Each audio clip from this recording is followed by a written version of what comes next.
for a career playoff high 45 points as the Heat take a commanding 2-0 lead in their series against the Atlanta Hawks. After the game, he said he's not the same player as he was 2 years ago when he helped push the Lakers to the brink in the playoffs. Miami rolling and looks to be on a collision course with Joel Embiid, James Harden, the Sixers, who are playing lights out right now. Stephen A. Smith, are you more confident in the Heat or the Sixers in a potential matchup between the two? Heat. I just think that they're more well-balanced. They're deeper. I think that, don't get me wrong, I've noticed Maxey has come on strong. I think that's a tremendous thing. Obviously, you look at Tobias Harris. He's made his presence known in these first two games against Toronto as well. Joel Embiid is my MVP. But I got to tell you this.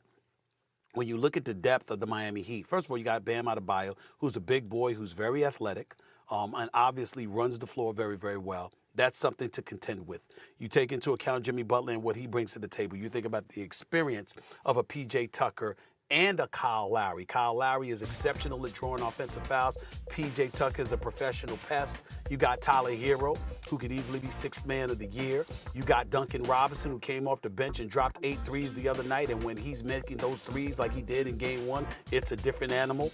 You got to take all of those things into consideration. They're one of the more exceptionally well-coached teams in the NBA. Their culture is undeniable. All of those things taken into consideration are enough to look at the Miami Heat and say they should be the favorite. Since they're number one seed, they're going to have home court advantage. But here's where it really, really gets interesting. James Harden does not look the same, y'all. When are we going to say it?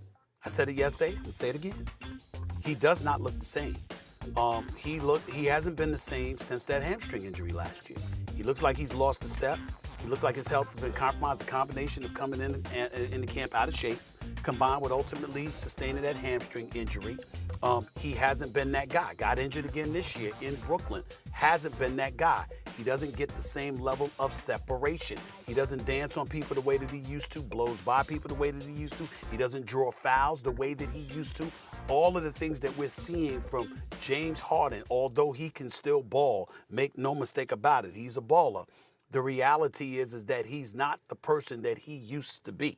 And because he's not that person, why should we assume that the Philadelphia 76ers are better off with him against the Miami Heat than the Miami Heat are better off against the Philadelphia 76ers? I'm not buying that. I would pick the Miami Heat to win the next series.